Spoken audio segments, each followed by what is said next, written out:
Back in that bag again. Whoa, yeah. Welcome to the Splash City Basketball Podcast, the home for all things Minnesota hoops from youth and high school to the pros. I'm your host, Steve Hartman, and I want to start by thanking you all for tuning in today. If you've been enjoying the show, take a quick second, subscribe on whatever platform you are listening to, leave us a review, share the pod with all your hoops junkies. It helps grow the Splash City basketball community. Today marks the third installment of my Greatness at the Position series. Today we're breaking down small forwards.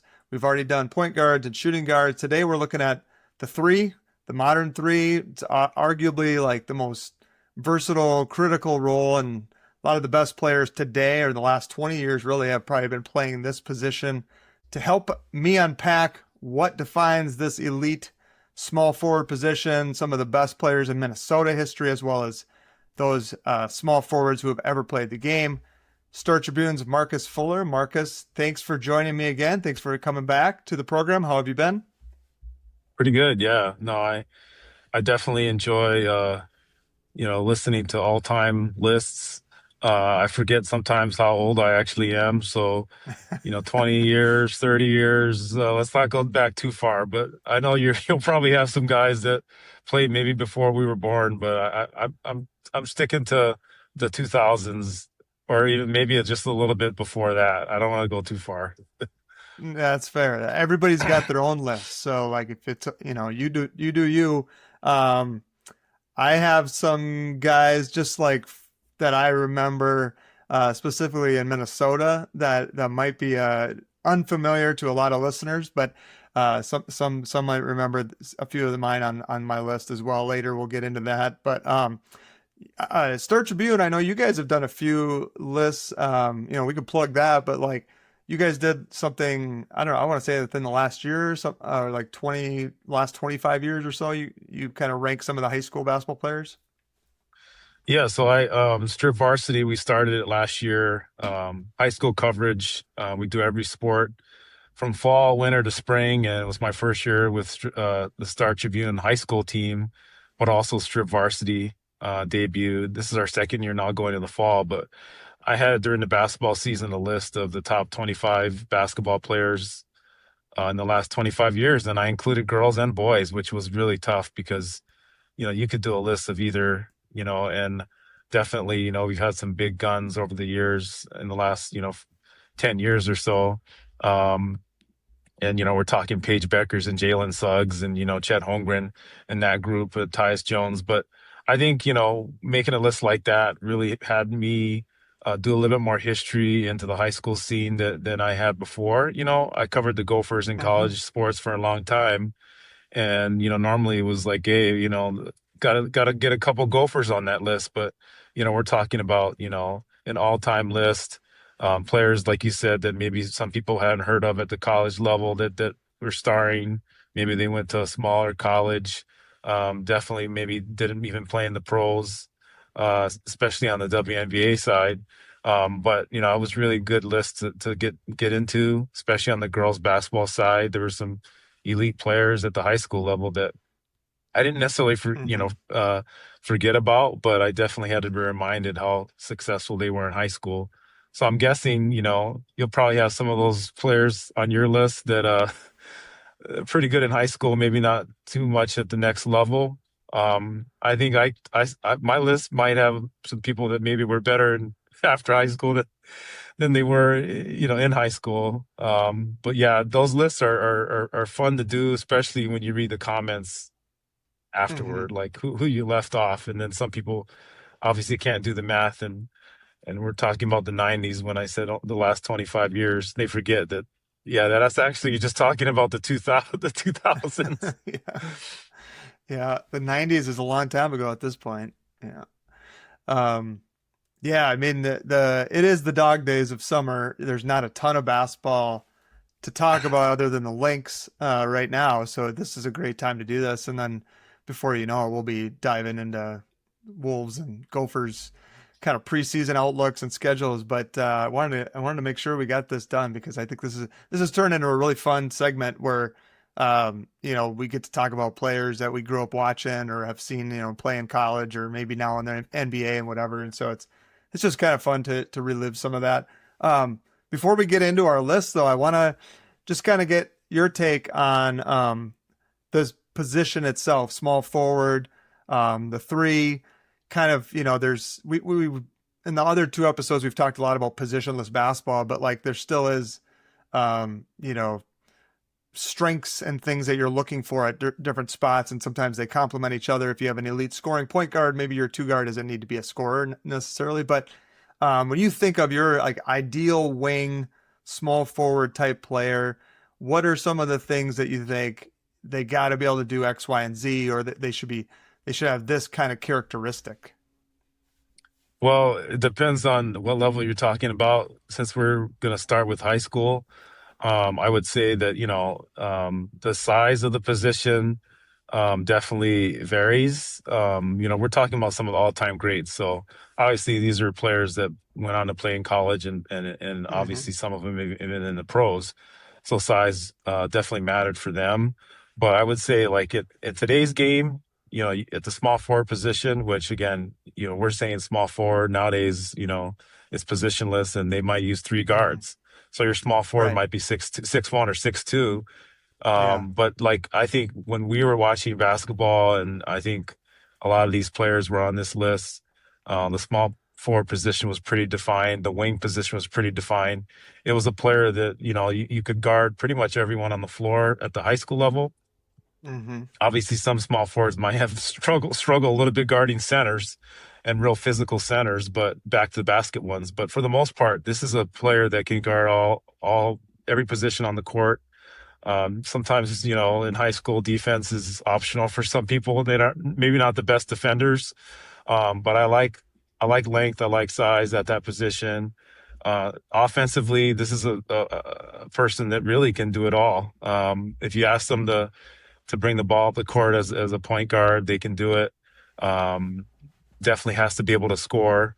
Some of them all three levels. But I would say that a lot of the wings and the small forwards, are able to shoot the ball. But I actually like some athletes, there might be some that maybe I don't include on this list, but I think of some of the most exciting small forwards that I've seen play high school ball. They're incredible athletes, played above the rim.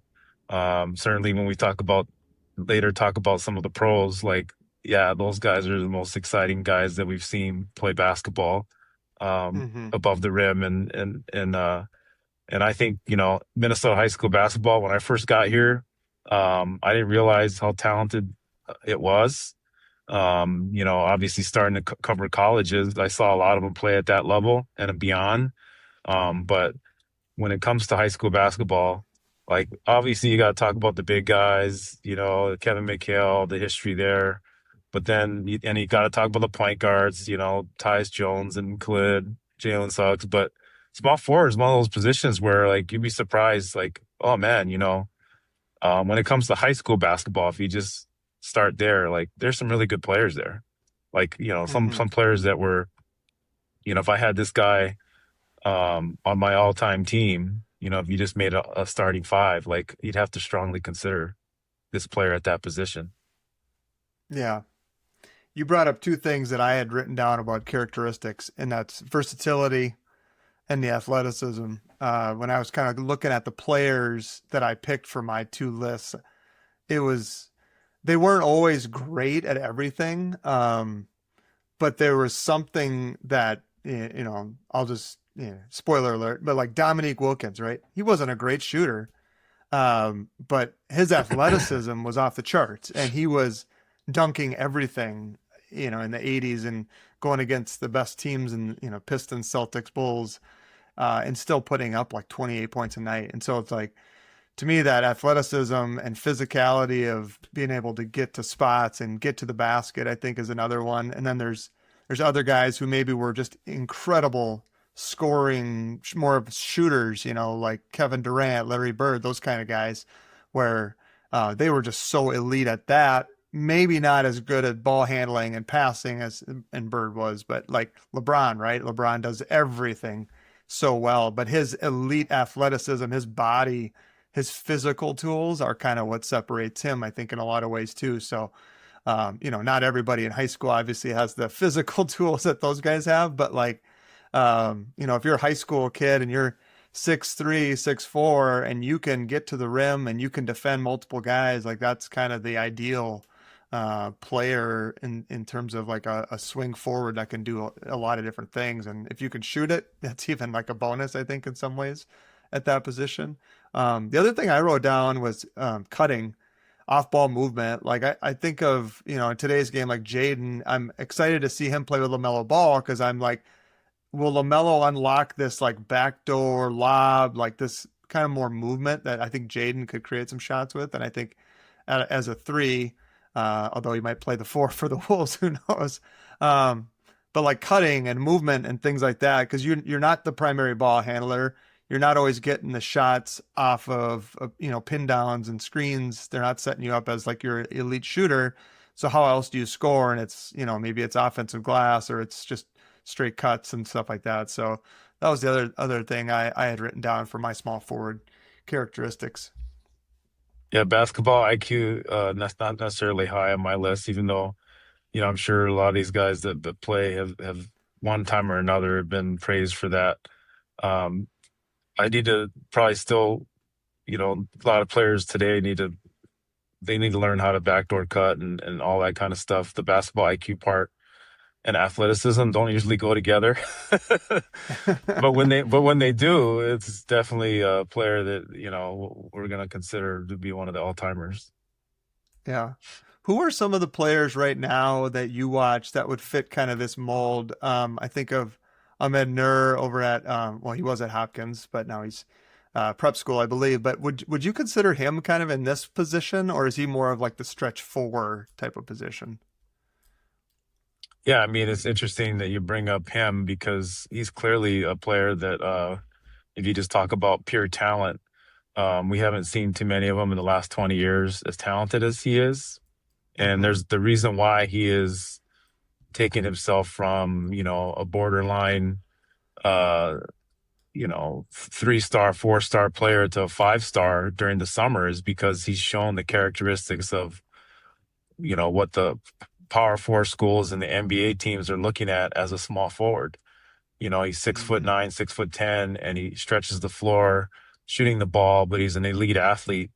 And if you combine those two skills, or those two attributes, athleticism and shooting ability and the size and length, that's what we're talking about at the pro level, small forward. But I would say at the high school level and even in college, most likely, because he is 6'9", 6'10", and he has the defensive ability, I would put him as a stretch four, and I think he would probably just develop later as a small forward at the highest levels. But I would consider him a high school power forward. But he definitely has the attributes of a pro small forward. And, as you know, like the highest ranked guys are the ones that, have the highest potential. And you have to look at it position wise as a pro position as opposed to high school position, because literally 6'9" and 6'10", most guys that size play center in high school.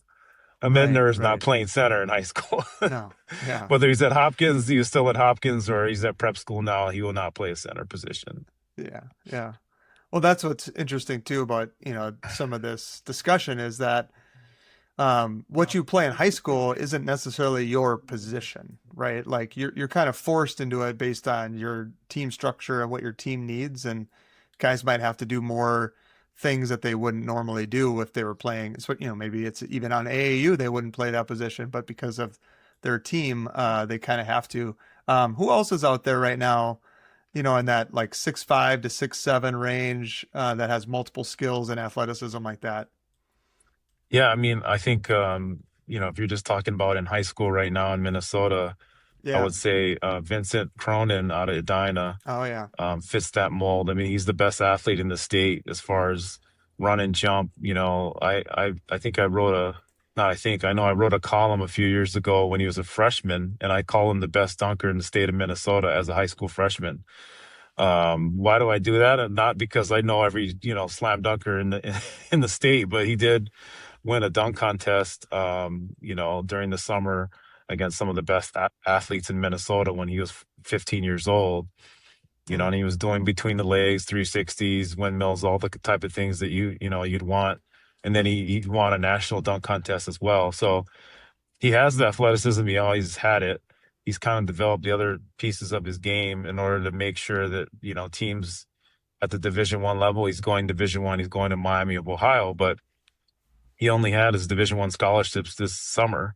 And part of that was because he was able to stretch the floor, show he could shoot the ball, put the ball on the floor. And so I think I see him as a small forward in college. And he's one of those like a mid-ner that, because of he's about 6'6", 6'7". Because of his size, you're going to see him play a lot in the, inside in an interior if a team doesn't have much size, but he's definitely a small forward in college. And I really think that he's a steal for Miami of Ohio. I mean, they had an incredible year last year where they went undefeated for most of the season. But I really thought that power forwards were going to look at him at some point. But I think he made a really good decision to go to a place where he can play right away as a freshman in college. Yeah. Yeah. And at a program that, coach knows what he's doing. They're going to be competitive. They're going to be on people's radars this year, like you said, after last season's last undefeated team in college basketball. Ty Schlegel was the other one that came to mind too for me. Maybe a little. He's a physical kid. I'm sure he's been working on his game all summer, but he's heading to Nebraska. He'll be a senior this year as well, Creighton-Durham Hall, right? Yeah, unfortunately, he'll be out for a while. Yeah. He suffered an injury, and best of wishes to him in his recovery. If he plays this season, that'd be great, for Creighton. Maybe it's best for him to just make sure he's the healthiest he can be, going into the off season and before he gets to college. But if you talk about small forwards or the position where we were talking about guys being able to do a lot of things, he's definitely one of those guys that's been like that since he was young.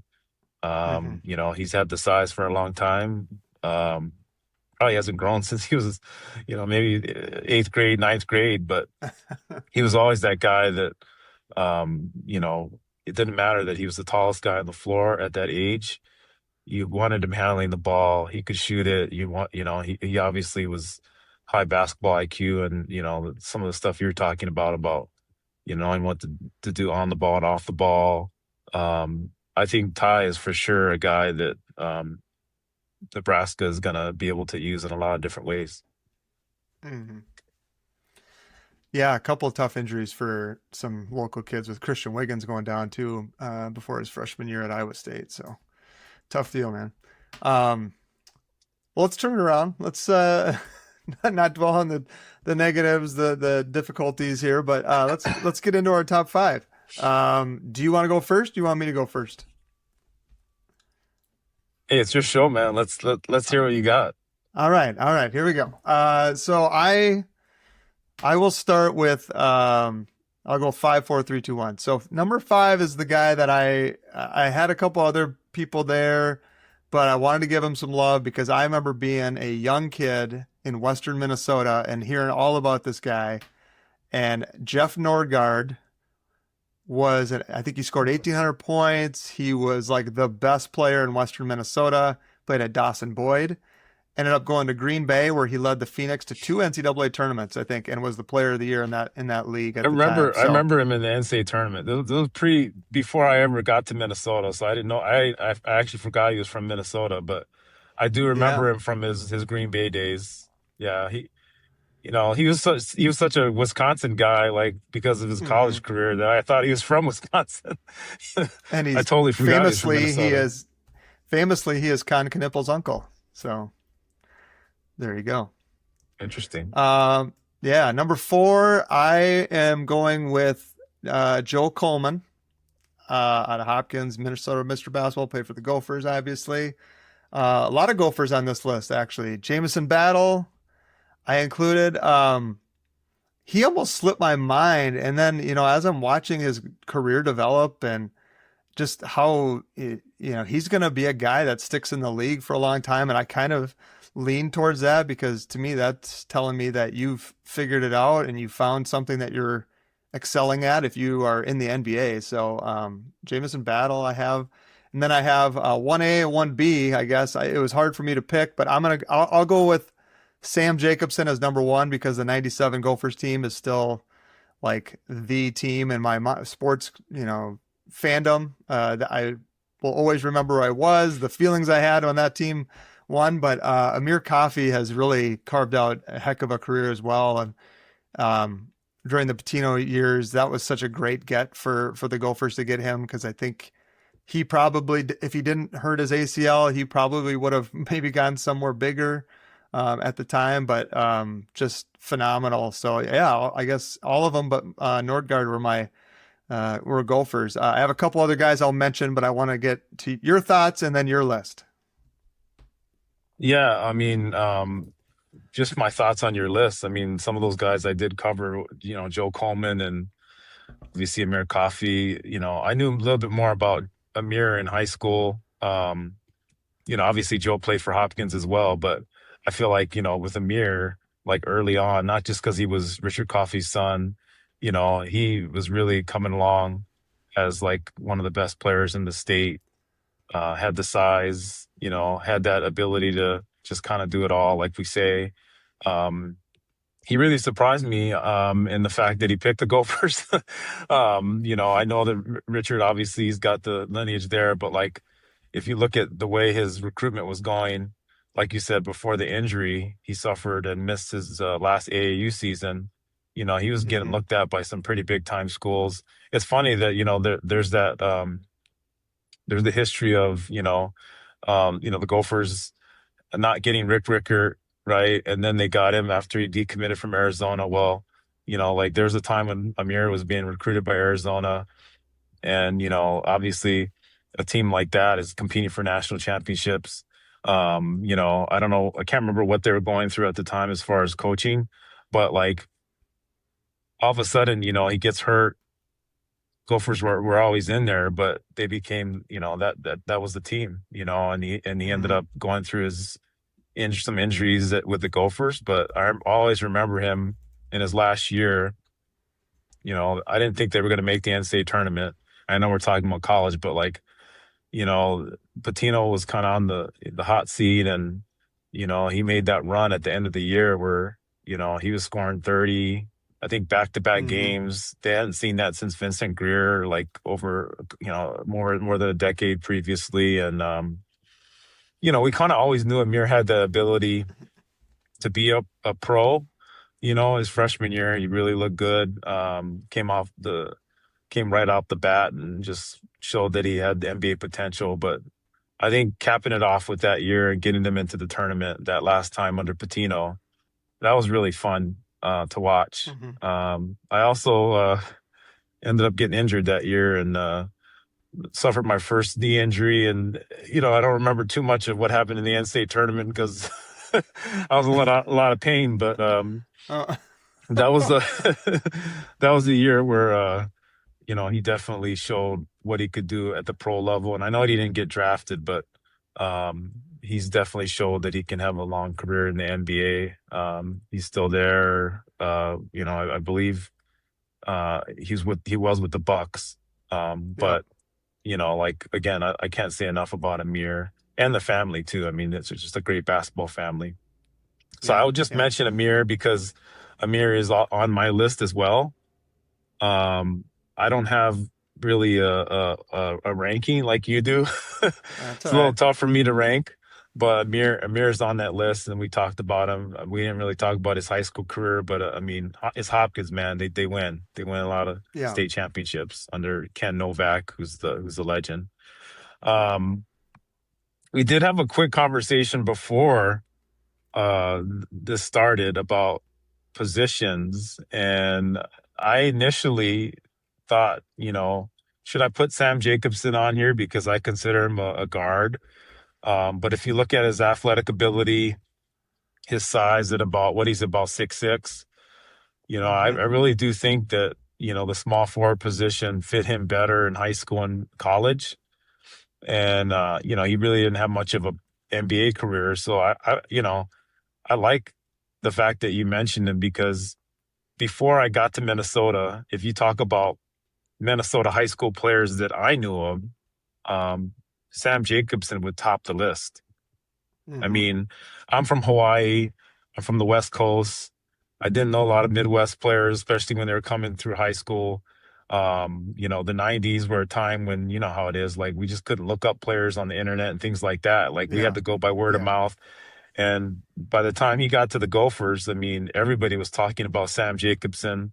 Um, and he was an exciting player to watch in college. So I can't say enough about Sam and having him on a list like this because, if I could rank him, he would be number one. And funny story about him is when I first got to Minnesota and started covering the Gophers. Actually, it's before I started covering the Gophers full time. I went out to a pickup game at the Woodbury Lifetime Fitness, and I might have been on Sam's team, and I didn't get the ball much at all, and I was pretty frustrated. Not to say I'm, a great player or anything, but I thought I could play a little bit. I thought I deserved maybe one pass or two, and I got really frustrated, and I asked. I didn't recognize Sam at the time. I don't know why I didn't, but I just didn't. And I asked one of my teammates. I said, "Who, why wouldn't he? Who does this guy think he's in the NBA?" And he's like, "Yeah, he did get drafted." And I'm like, I'm thinking to myself, "Oh my God, that's Sam Jacobson," because we were in Woodbury Park. Cottage Grove isn't too far away, and I put two Yeah. and two together. And so my first time playing pickup ball in Minnesota was on the same team with Sam Jacobson, and I always remember that. But some of the other players on my list, kind of have to go back a little bit.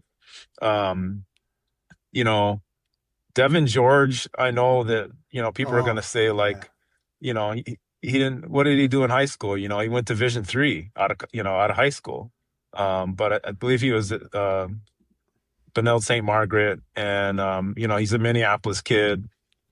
And I just put him on there because, like, going from Division III to the NBA and winning championships with the Lakers, he's Mm-hmm. always going to be a guy that, like, is remembered in the city, as far as, Yeah. like, representing the city. He goes back and he does a lot of good things for the youth. And so, and Mm-hmm. being able to play, he was a central figure on those Lakers Yeah. championship teams. It wasn't like he was, getting a lot of passes from Kobe or Shaq, but he hit his shots when he needed to, and he was a great defender. He's a good athlete, and I just remember him, man. And I didn't even know he was from Minnesota when he was playing for the Lakers because at that time I was not here in Minnesota. But once I found out he was, I was like, oh, I got to look this guy up, and I'm like, oh my gosh, his Yeah. story is incredible. Augsburg, Division III, and then getting drafted and going and having a career like that where he can win Yeah. championships. Hats off to Devean George, man. So he's got to be on my Yeah. list. And then Great. so that's Yeah. three. That's I three feel players, awful. right? I missed that one. That's a great one. Yeah. Yeah, 11 I'm year glad I NBA can. I'm career. I'm Yeah. glad I can make you feel off of there on your own show. I appreciate that. Yeah. No, yeah. Um, no, You're it's crushing it. fine. No, I'm not. I'm not. And then so the last two are like a little bit unconventional because I think that they might be a different position on other people's lists. But one of them, I'm going to go further back. It's Isaiah Dahlman. Mm-hmm. He wasn't like necessarily a great college player or, obviously he didn't play in the NBA. But when he did graduate, I believe he was the all-time lead scorer in Minnesota history. And I actually included him on my top 25 players, I believe, Mm-hmm. in the history, last 25 years. I think he's in that range. I'm pretty sure he's in that range, right? I didn't get that wrong. Yeah. No, Um, definitely. Yeah. because I'm thinking about his sister as well, Rebecca. She obviously Mm-hmm. was the all-time leading scorer until Manning Greenway broke that record this year. So the Dahlmans, hats off to them, another great Minnesota basketball family. Isaiah, I'm giving him credit for his amazing high school career. Yeah. Bram was they were doing their thing in greater Minnesota, and so I give them hats off to Isaiah Dahlman. The Dahlman, name is still being talked about today. And then, last person on this list is, and first of all, Michigan State getting players out of Minnesota. How about like, you know, they obviously, they got Allen Anderson, like I thought about putting Allen Anderson on this list. I did not because I just wanted Dahlman in there, and I'm like, well, Michigan State, Minnesota, that connection. I got to pick one of them, and I ended up picking Isaiah Dahlman for his high school career for what he did individually. But Allen Anderson was a hell of a player, won a state championship at De La Salle, and then obviously he was an MVP in his senior year with the Michigan State Spartans on the Final Four team in 2000 in the mid 2000s. So, good for him to have a college career like that, and he went on to play almost a decade in the NBA. So didn't surpass Dahlman for me for my top, small forwards. My last small forward is a guy who I think you're probably not going to say was a small forward, and it's Royce White. Now, Oh yeah. I say Royce as a small forward because of his skills. Okay, I mean he whatever you want to do as far as a basketball player, like we're gonna talk about NBA players here in a minute. Like he's like the high school version of like LeBron in Minnesota. Okay, like you talk about the history of players in Minnesota, he was kind of like LeBron in Minnesota as far as like you're not gonna see a player at that size at 6'8", 250 pounds that can do it all. I mean, he could handle it. He could play point if he wanted to. He could shoot it. He was a good enough athlete where he'll put you on a poster. He was a great rebounder, passer, like everything. So, and he proved that at not only winning a state championship with Hopkins, but he also proved that with Iowa State. Right? I mean, he took him to the Sweet 16, I believe, and ended up being drafted in the first round. And he didn't make it in the NBA, and I know he's going through some controversy right now, Royce, but we're not going to mention some of that. But like, when you think about high school players in Minnesota, I think of Royce White as, recently we talked about like transfers, that's not breaking news. We all know that Chloe Johnson transferred from Duluth Marshall to Proctor, and she's a 5-star player, one of the best in the country. And I tried to think of like the last in-state Minnesota transfer, boys or girls, that was like a 5-star level player. And it's probably Royce White, when he transferred from De La Salle to Hopkins. And I know there's some stuff, off the court, some of that, but like he won a state championship, at Hopkins. And he was not a McDonald's All-American, but he was a Jordan Brand All-American, and he ended up going to the Gophers. So, like, I feel like Royce White, to me, as far just straight up talent, what he was able to do with the basketball, I put him on my small forward list, and I'm pretty sure my small forward would beat your small forwards in a game of 5-on-5. Yeah, the big we had almost the same, except for I didn't have him. I have him. Not to jump too far ahead, might be on my next list as we look at power forwards. But I totally get that. I get that. The way he played for sure. I had Allen Anderson and Isaiah Dahlman were my next two on my list as well. So the big miss I had was, I mean, you're the historian, Marcus. So you got it. It's probably fresh on your mind. Devean George was the big mess. But otherwise, pretty similar list. So I think, you're probably right. You got the size with Royce and Devean George. So, but yeah, it's always funny because I'm trying to think of like, who am I missing? Like who else is out there? And I wrote this down, I checked it twice, and then Devean George, the NBA champion, slips through my fingers. So good call. Yeah, no, I appreciate that. Yeah. Well, I mean, that was like I was probably a high school, like senior, early college. So it's like that's my prime sports viewing years. You'd think I would have remembered him, but big mess. So, I want to hear more about the Sam Jacobson pickup game, by the way. So we'll do that off air. Uh, let's move to the all-time list. I'm thinking this, when the other ones we've done have been fairly consistent. A couple guys here or there might not be right. So I'm curious to hear who you have. In order, this time starting first, I have LeBron, Larry Bird, Dominique Wilkins. Then I was going to have a couple guys, and I had to rethink because I started grabbing other guys, and I'm thinking Kevin Durant is going to be my fourth, and Dr. J is my fifth, which means I have to leave off Scottie Pippen and Elgin Baylor, which is crazy to do. But yeah, I mean, Durantula, Dr. J, I mean, it's kind of hard to leave them off a small forward list. Yeah, I mean, you got to have LeBron and Larry Bird. For me, after that, it's very, very subjective, and I don't like a list that doesn't include great athletes. So like at the small forward position, so I gotta have Dr. J on there. He'd be number 3 for me. And then Kevin Durant's probably the best scorer other than Jordan of all time. So he would be 5.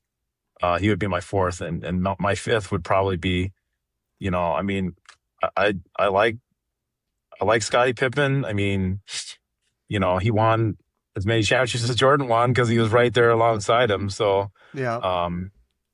He might be the best defender at small forward position of all time as well. So, pretty solid list, I think. Yeah. The other one, and I don't know how you feel about this guy, but Kawhi Leonard. Like, where do you feel like Kawhi Leonard fits into it? I mean, just outside. He was actually the best player on a team to win a title, which, Scotty, unfortunately, could not be the best player on his team. Dominique obviously never won a title. I don't know if you'd consider Durant the best player on a team to win a title, because I think Steph was probably that guy. But Kawhi's sneaky in this list too. Yeah, I mean, I think Kawhi, he's got a bad rap because of the last few years of him being injured, and he started off his career really not being even thought about as being one of the all-time best. He was just behind that group that were Hall of Famers that won with the Spurs, Mm-hmm. and all of a sudden, like, he just wins MVP of a series, and it's like, okay, do we need to take this guy seriously as one of the best players in the NBA? And then he proved it, obviously, when moved on and won a championship with the Raptors. But I don't think that he necessarily gets to that level, because when he was winning a championship with the Spurs, he was kind of like, I don't want to say piggybacking, but he was definitely one of those guys that you didn't have to focus on as the main option. They had so many other weapons Mm-hmm. and Hall of Famers that, he kind of did his role and did it to the best of his ability. And, we realized like he was one of the best players in the NBA, or would become one of the best players in the NBA eventually. And then now at the end of his career, I won't say the end of his career, but like, I would say he's past his prime. We're seeing that, like, maybe he can carry a team to a championship again, but he's gone through some things that, like, we're starting to question that. Yeah. Yeah, I agree.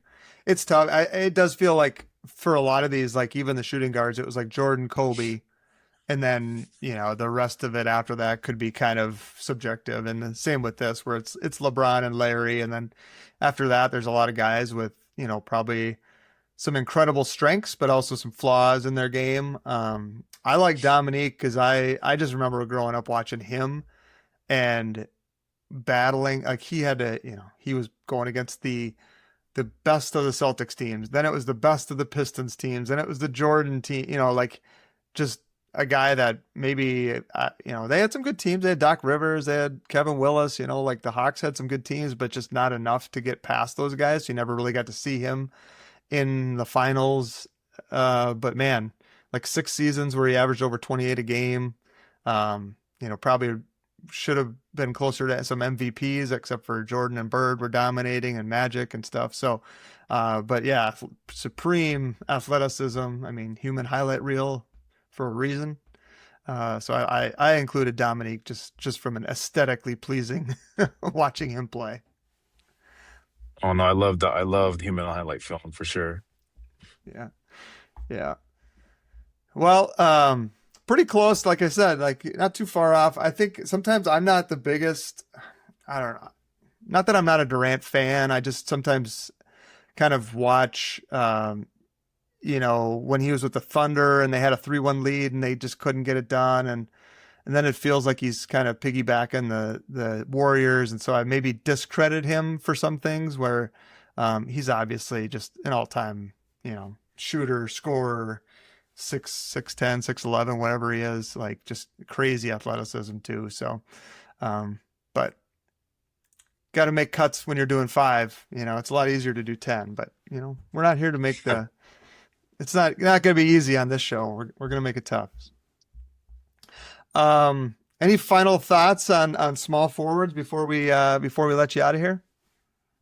No, I feel like Minnesota is definitely, like I said, is an underrated state for producing like not just talent at the point guard and the big man position, but small forward is a position where you don't really think about it like now that it's positionless basketball and we got a lot of guards playing, 3 guards playing, but we've had some pretty good ones over the years, and guys that are still playing in the NBA.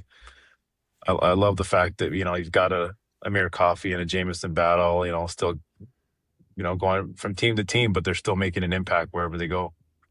Mm-hmm. Absolutely. Yeah, I mean, being at that summer league too, like there's some guys that show up there, and you're like, could eventually make it to that mark, or even just playing in Europe, like professional in Europe is a great career. And there's just so many great players. It's fun to talk about them. It's fun to highlight them. So, I know we're getting into football season, so you're busy with that. Anything you want to plug on your work or anything with Strib Varsity you want to highlight? No, I mean, just I'm excited. It's year 2 of Strib Varsity, and we got the Randy Shaver show that will be post game, Friday nights, and we're excited just to be able to have another season with him and be at as many top games as we can. I'm covering volleyball as well. We'll have a lot of hockey coverage throughout the season, basketball as well in the winter, and a lot of other great sports. Just exciting. Yeah, check it out if you haven't.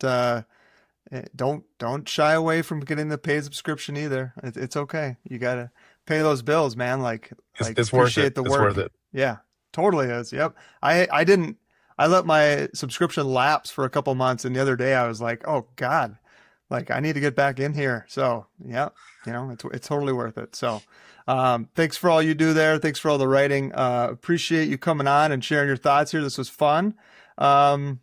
Everyone listening, again, if you have a chance, hit the subscribe button, follow, leave a review. Would appreciate that. Next up, we're going to be talking about power forwards on the next episode. So that'll be a fun conversation as we go from enforcers in the 80s to stretch fours nowadays. Thanks again, Marcus. Appreciate you coming on. I'm Steve Hartman, and this has been the Splash City Basketball Podcast. Back in